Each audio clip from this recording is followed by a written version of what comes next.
All right, let's take a look at the main highways this morning. You see Highway 50 in Placerville right there on your left, and Highway 80 at Antelope on your right. As you can tell right there, it is a pretty wet morning for drivers. Thanks so much for joining us. I'm Mike Cherry. And I'm Brandy Cummings. This is a KCRA 3 weather alert day as the rain and wind is picking up. Let's head right over now to meteorologist Tamara Berg now with what we need to know. Yeah, and now that we're at the 8 o'clock hour, things are starting to ramp up as projected. So, saw the 7 o'clock hour, things were still fairly light to steady in terms of rain. But in the next couple of hours, we could have some heavier rounds of rain move through, and that could be lingering into even parts of the afternoon. The other thing to watch for will be these winds. They're already starting to gust, but they could move up a little stronger, especially from midday into early afternoon, more in that range of 40 to 50 miles an hour. And that snow level, while right now it's lower side there at 5,500 feet, it is going to anticipate to go up the hill, rising closer to 8,000 feet, especially later on this afternoon and evening. Rainfall, everybody's waking up to rain, and you'll notice that some of that rain, it's already creating some puddles and even a little bit of ponding out there on some of those roadways. So be aware of that.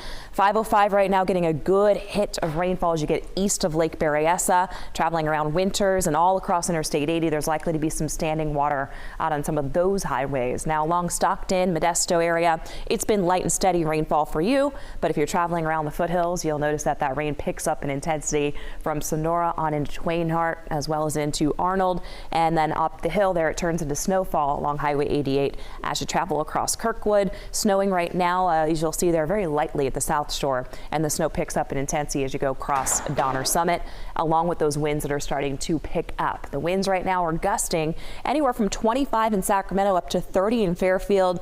Winds have been gusty this morning in Stockton at 33, and winds are gusting close to 30 there at the South Shore of Tahoe. Now this is an hour by hour look of those winds and the projected gusts ahead. So sustained winds will be in that range of 20 to 30 miles an hour. Once we get to about noon and beyond that, even through sundown tonight, winds could gust in the range there, 44 close to 50 miles an hour, especially in some chunks of the afternoon. So be prepared for a gusty day ahead, and that can trigger some isolated power outages down the road. We'll keep an eye on that. For now, back to you. All right, thank you so much, Tamara. And as you just mentioned, the rain's been coming down pretty steady throughout the morning. Yeah, KCRA 3's Mike Tassell joining us now live outside in Sacramento with a current look at conditions out there now. Mike?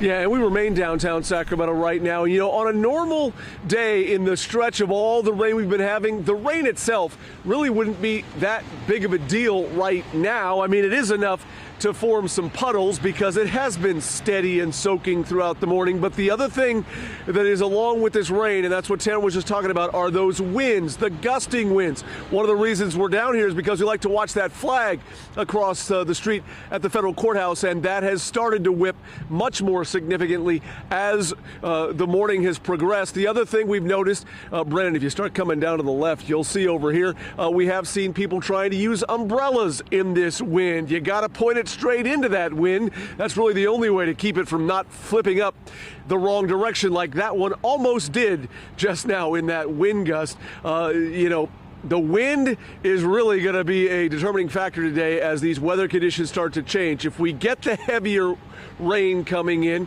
which is a potential, and then you put that with those gusty higher winds, that could really create some more difficult conditions to be out in this morning. But the bottom line is, it's not just the rain. If you got that umbrella, you got to plan for the wind and be strategic about how you hold that umbrella, because hold it the wrong way as soon as that wind gust comes up, and we've all seen it happen, you instantly have an umbrella that no longer works.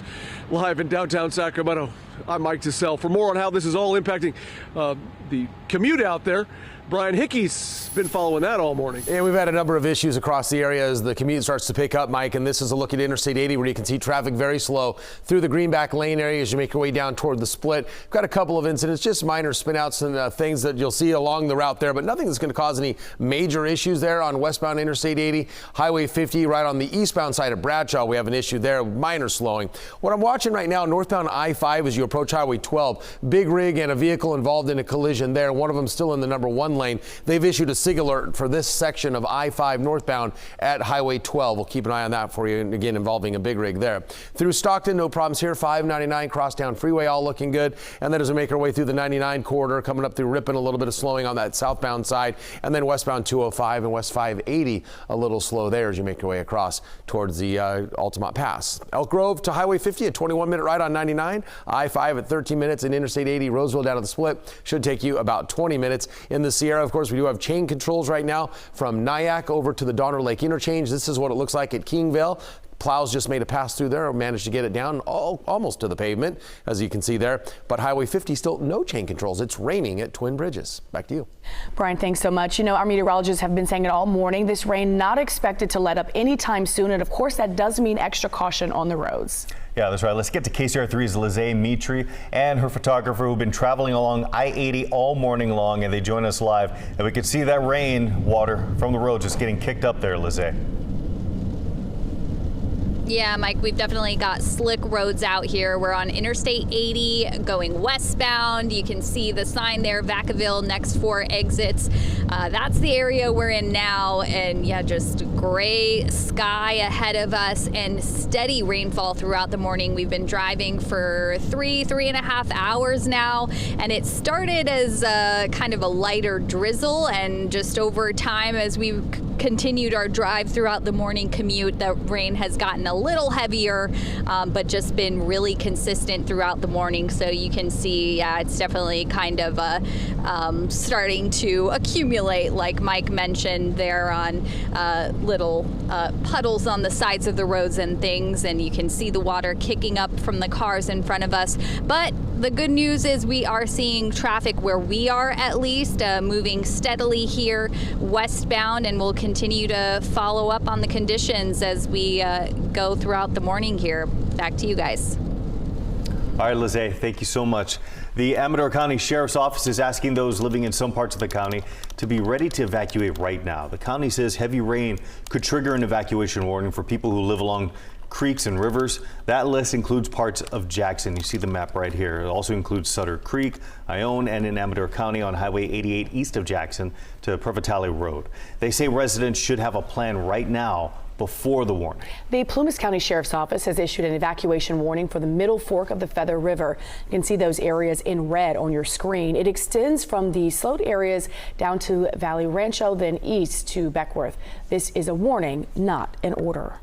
And a number of parks in Sacramento County will not be open until this afternoon as crews handle the impacts of the storm there. Those are Discovery Park, Northgate, Howe River Access, Watt River Access, Gristmill Gravel Bar, and Sailor Bar Boat Launch. Bike trails along the American River and Dry Creek Parkway are also closed. Now, those parks will not open until noon today. The county says that delay is due to the possibility of those high wind gusts that could bring down trees. And our weather coverage continues around the clock on the KCRA3 app. Make sure to sign up for those severe weather alerts. You can track rain and snow and zoom into your neighborhood with an interactive radar.